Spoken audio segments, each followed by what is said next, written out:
Bonjour à toutes et bienvenue dans l'épisode 2 des voyages intérieurs où nous explorons ensemble notre monde intérieur pour une transformation profonde et durable. Je suis Isabelle Favreau, thérapeute et coach énergéticienne, engagée dans la quête de la stabilité émotionnelle, de la sérénité intérieure et de l'harmonie avec nous-mêmes et avec le monde qui nous entoure. Comment ressentez-vous et vivez-vous les années qui passent ?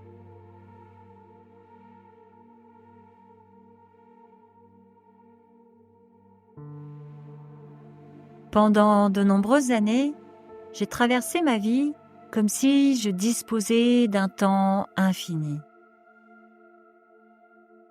J'étais énormément dans l'action, je travaillais beaucoup, je cherchais à être la super femme, super maman, super salariée. Je cherchais cette définition de la réussite que nous renvoie notre monde extérieur sans prendre conscience que notre temps, mon temps, était précieux et limité.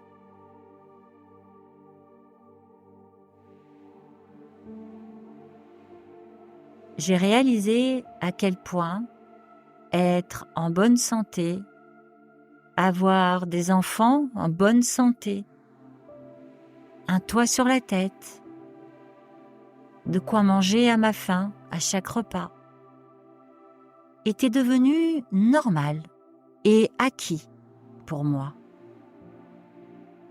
Je l'ai réalisé lorsqu'un être cher a succombé progressivement à la maladie.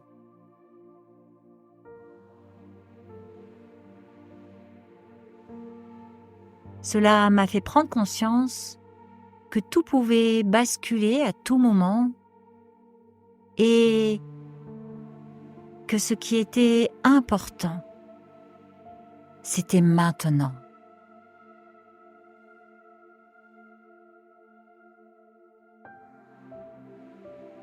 Cela m'a fait réfléchir à l'abondance de choix qui s'offre à nous. Cela nous rappelle à quel point nous abandonnons souvent le contrôle de notre bonheur et de notre temps aux autres. Et cela même si nous avons le pouvoir de faire des choix différents.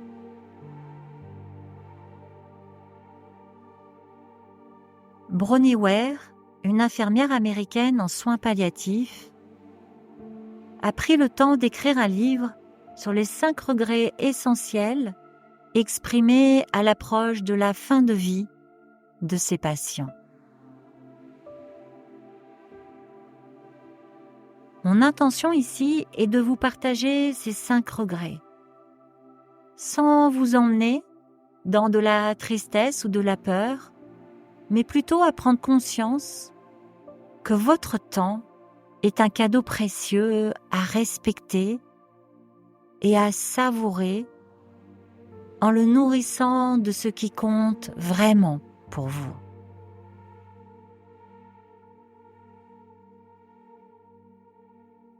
Alors, commençons ensemble avec le regret numéro 5, qui est celui de ne pas s'être permis d'être plus heureux.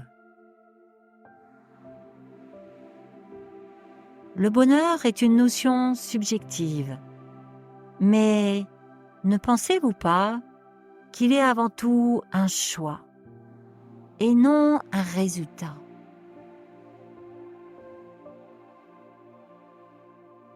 Un choix que nous pouvons faire chaque jour en dépit des circonstances extérieures.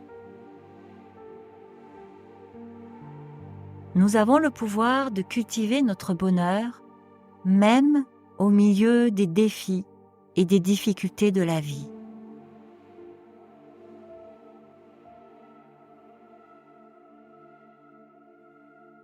Il m'arrive parfois, surtout quand je suis suis fatiguée ou que la vie vient me challenger, que j'ai envie aussi de faire des changements dans ma vie, de commencer à me mettre la pression, de ressentir dans mon corps des tensions, dans les cervicales, voilà, je ressens vraiment cette pression. Et avec cette pression arrivent les pensées à soudainement aller envisager le pire, avec les peurs de l'inconnu derrière, et ça m'amène vraiment, lorsque je ressens ces émotions-là dans mon corps, parce que le corps est juste un merveilleux messager, vraiment, c'est vraiment le moment pour moi de me dire faire pause, vraiment de faire pause et de m'accorder 10 minutes, de ralentir, de m'accorder 10 minutes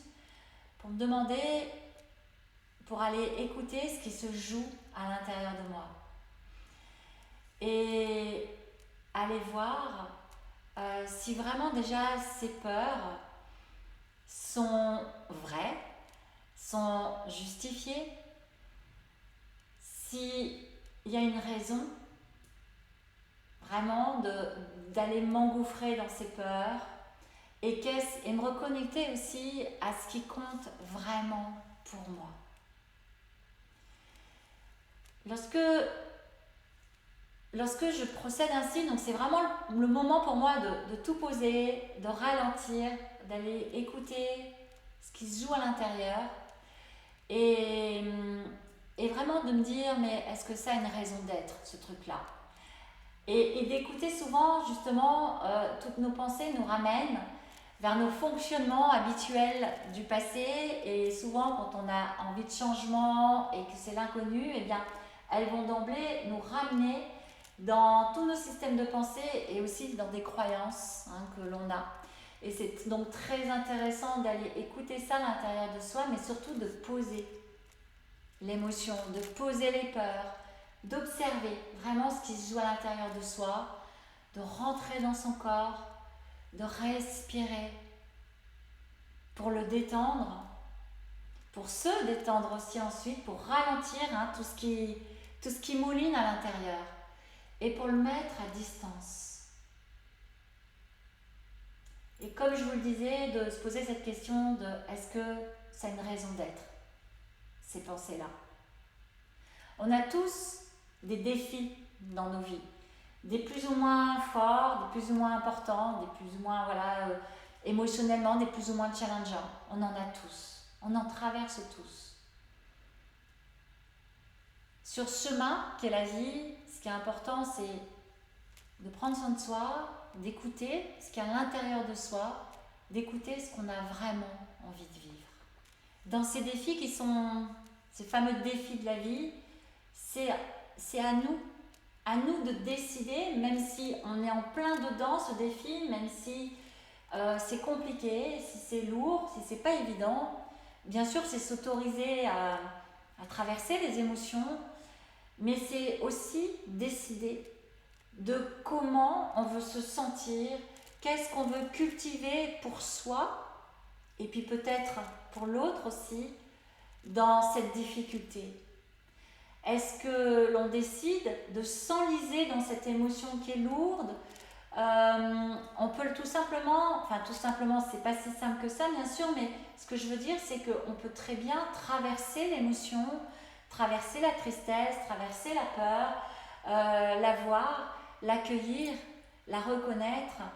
Et en effet, parfois, ça a lieu d'être, c'est justifié d'être triste, et il y a une raison d'être. Mais en attendant, c'est de décider de se dire, ok, ce que je vis là, c'est triste, ce que je vis, ça me rend parfois malheureuse, mais est-ce que pour moi, j'ai envie d'entretenir ça tout le temps? Comment je veux vivre là, maintenant? Dans quelle émotion j'ai plutôt envie d'être et de générer et de cultiver et d'amplifier, même si ce truc lourd, ce truc difficile, il est là avec moi. Ok, parfois je sombre un peu dedans dans l'émotion qui m'amène, mais je la laisse me traverser, mais je ne la laisse pas m'enfoncer, m'enliser pendant des jours et des semaines, voire des années. Je me relève en me choisissant et en décidant pour moi vraiment ce qui est important de vivre. Entre 2 traitements de chimio, nous voyagions en Europe avec mon mari, en cultivant le plaisir de partager chaque moment ensemble.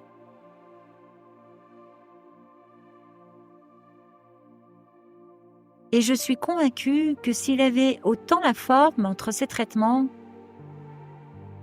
c'est beaucoup parce qu'il avait ce désir profond de profiter de chaque moment présent.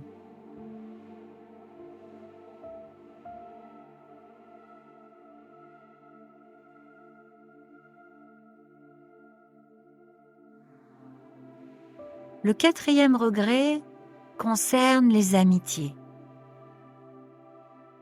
Beaucoup regrettent de ne pas avoir maintenu des liens solides avec leurs amis au fil des années. Dans notre monde actuel, où le temps semble toujours nous échapper, il est essentiel de prendre conscience de la valeur de nos relations et de cultiver ces liens précieux qui nous soutiennent dans les moments difficiles.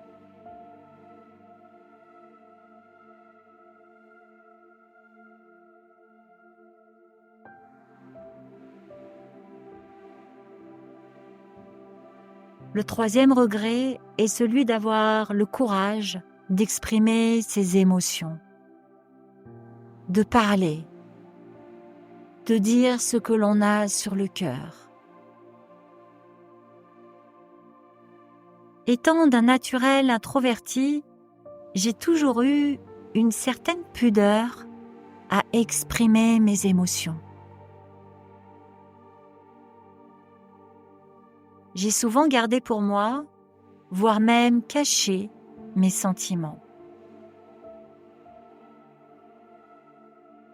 Je ne sais pas vous, mais il m'est arrivé de ne pas exprimer mes émotions pour choisir de maintenir l'harmonie ou par crainte de perdre quelque chose ou quelqu'un en étant honnête.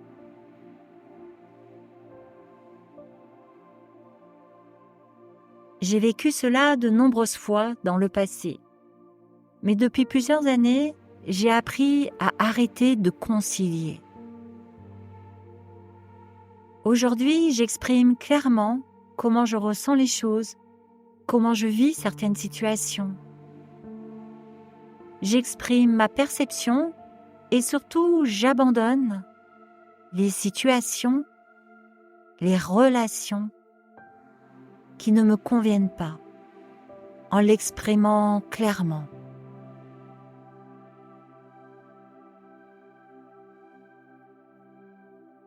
J'ai compris que je n'ai pas le contrôle sur les réactions des autres. En exprimant mes sentiments de façon authentique, la relation avec l'autre est beaucoup plus saine et claire.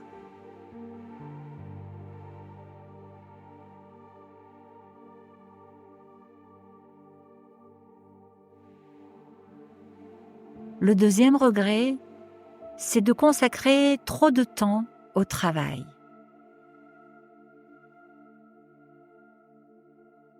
De toute évidence, il s'agissait d'un regret commun exprimé par tous les hommes et femmes, ainsi que par les familles d'aidants rencontrés par l'infirmière en soins palliatifs.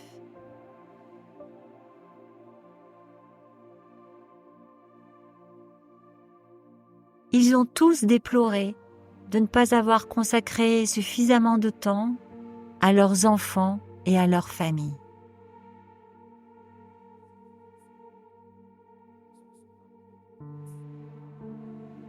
Parfois, le travail peut être une valeur importante pour soi. une valeur qui vient nourrir l'estime de soi et la réalisation personnelle.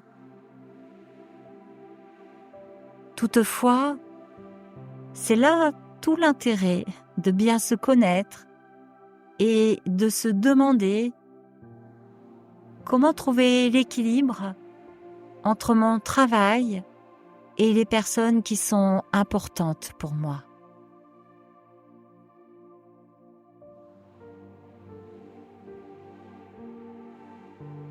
Comment réduire mes engagements professionnels pour faire de la place à ce qui compte vraiment pour vous?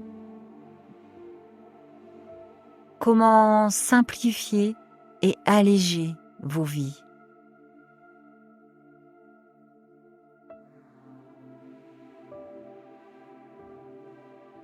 Et pour finir, le principal regret est celui de ne pas avoir su mener une vie authentique. Celui d'avoir mené une vie pour se conformer aux attentes extérieures, sans oser vraiment être soi-même, réaliser ce que l'on désire au fond de soi. Alors, je ne sais pas, vous me direz ce qu'il en est pour vous, mais je pense que nous sommes nombreuses et nombreux, mais à avoir, pendant de nombreuses années, été influencés par ces attentes sociales, par ces attentes extérieures. Et du coup, à certaines périodes de nos vies, avoir traversé ces périodes un peu à côté de qui on est vraiment. Et d'ailleurs, Bronnie Ware, dans son livre, mentionne que beaucoup de personnes en fin de vie regrettent profondément de s'être menti, de ne pas avoir osé réaliser leurs rêves, de ne pas avoir su décider, d'assumer pleinement ce qu'elles avaient envie de vivre. Je crois, et je le vois aussi avec les femmes que j'accompagne, je crois sincèrement que la vie et les expériences que la vie nous amène, et avec les années aussi qui avancent, il arrive un moment où on se pose et où on vraiment la question de vivre avec beaucoup plus d'authenticité, en étant beaucoup plus soi-même, en créant aussi des liens avec les autres, avec les personnes que l'on aime, des liens plus sincères, plus vrais. Eh bien, c'est vraiment une recherche qui se fait ressentir surtout dans cette deuxième partie de vie, où l'envie d'écouter et d'oser se réaliser et de vivre ses rêves commence à prendre de plus en plus de place à l'intérieur de soi. Dans cette deuxième partie de vie, les liens, créer des liens, beaucoup plus de qualité, des liens sincères, cultiver les moments, passer avec les gens qu'on aime, mais les moments aussi de qualité, passer avec soi-même, deviennent de plus en plus nécessaires, importants pour soi. Et je crois que c'est justement dans cette partie de vie-là que le temps passe très vite et qu'on prend conscience de ce temps qui passe très très vite. Je crois que justement que dans cette deuxième partie de vie, il est vraiment crucial d'aller apprendre à s'écouter, d'aller apprendre à se connaître, à vivre ce que l'on désire profondément au fond de soi, à oser réaliser ses rêves. Choisir le chemin de la sécurité totale mène très souvent à une vie inexploitée. Je vous invite à considérer la vie comme un chemin d'expérience, comme un voyage d'expérience qui vous amène à une merveilleuse connexion, exploration de vous-même, connaissance de vous-même et des gens qui vous entourent, de la vie qui vous entoure aussi. En tout cas, personnellement, je considère la vie avec cet angle-là. Et pour moi, c'est un vrai chemin d'exploration, d'apprentissage. Et j'écoute de plus en plus ce que je ressens à l'intérieur, ce que je désire créer dans ma vie. Et je m'y dirige avec beaucoup de curiosité, d'ouverture et d'apprentissage sur moi-même et aussi sur les autres et le monde qui m'entoure. Et de cette expérience, j'ai pu constater que j'en ressors tellement plus riche sur énormément, autant au niveau personnel que professionnel que relationnel. Et c'est sur ce chemin d'équilibre et d'harmonie intérieure que je guide aussi les femmes que j'accompagne dans leur évolution, dans leur changement personnel.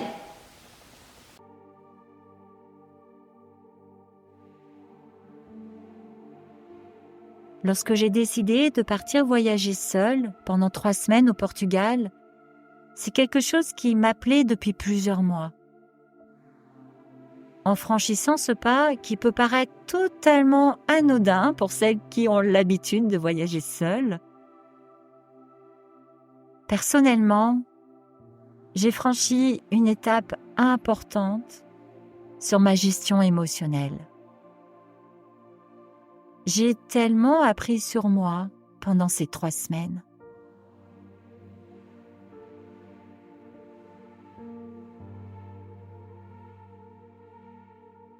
Un autre point que je désire aborder ici, ce sont les « j'aurais dû ». Ce que j'appelle les « j'aurais dû », ce sont les fois où on se dit « j'aurais dû dire cela, j'aurais dû faire ceci ». Et de s'en vouloir.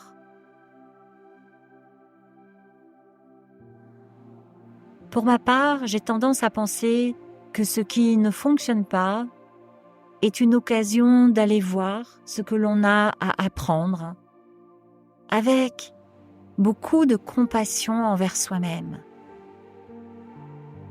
Car nous sommes des êtres humains, imparfaits, et c'est OK comme ça.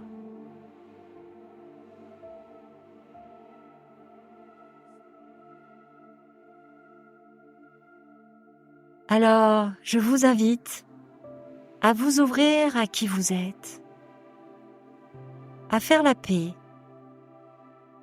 à enfin accepter toutes les parts de vous. Parce que, rappelez-vous, votre temps est précieux. Alors, comment voulez-vous continuer à l'utiliser ?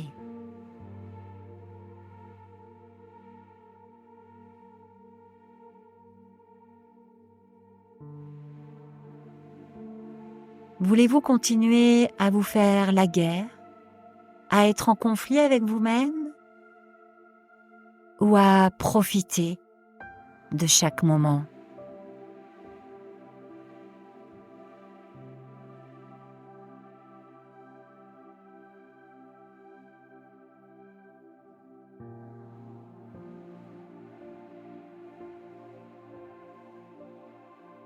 Beaucoup de personnes peuvent choisir de passer du temps sur les réseaux ou à regarder la télé ou rester enfermées plutôt que d'aller à la rencontre de la vie, plutôt que de tester des expériences réelles.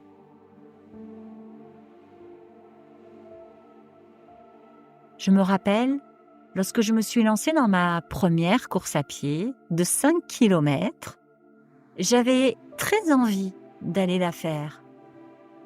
Mais j'avais aussi ces pensées qui revenaient sans arrêt. Tu ne vas pas y arriver. Ou tu vas arriver dernière. Et là, c'est la honte. Si tu arrives dernière, c'est la honte. Et j'ai pris conscience que mon unique peur, c'était celle du regard des autres.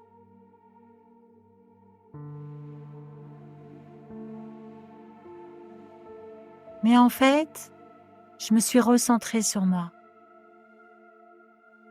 sur ce qui comptait vraiment. Et ce qui comptait vraiment, c'était ce challenge personnel que j'avais envie de me lancer. Cette vie, c'est ma vie. C'est pas celle des autres. Je suis seule à la vivre. Alors, à moi de décider comment je la nourris.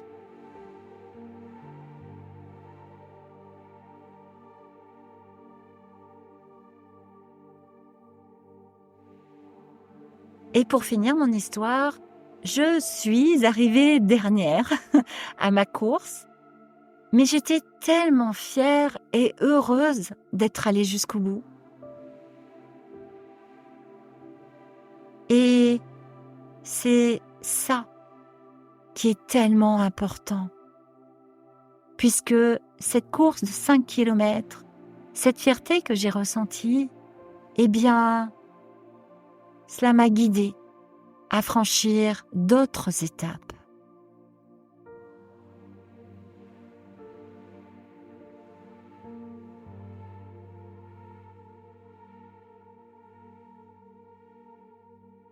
Sortir de nos zones de confort nous mène vers des vies plus riches et plus épanouissantes, tout en sachant apprécier le chemin et en ne se prenant pas trop au sérieux pour cultiver une approche plus légère de la vie.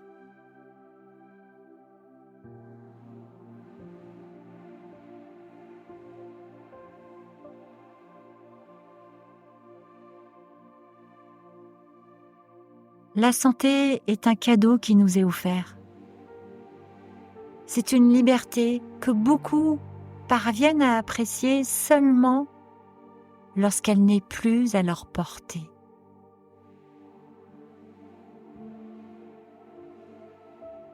Alors je vous invite à profiter dès maintenant et à oser.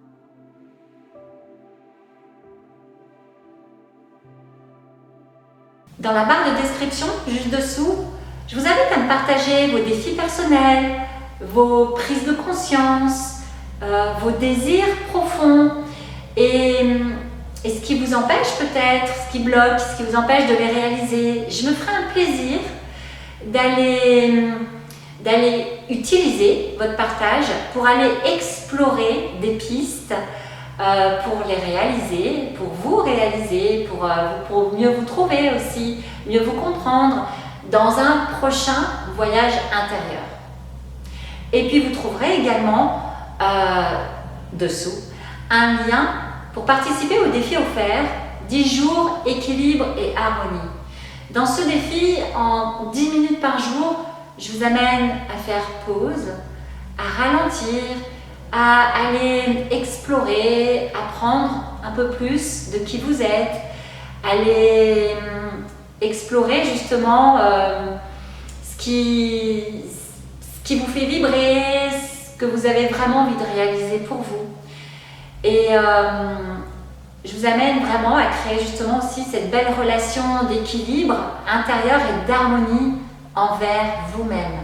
Parce qu'à partir du moment où on a une relation harmonieuse avec soi, on la diffuse autour de soi, on la diffuse dans le monde, on rayonne, ça se sent et on est guidé par une énergie qui nous amène à prendre notre place, à faire des pas pour se diriger vraiment vers ce qu'il y a tout au fond de soi, pour le réaliser là, maintenant. Et puis un dernier mot pour vous dire que pour vous remercier, pour vous remercier d'être là, pour vous remercier pour votre fidélité.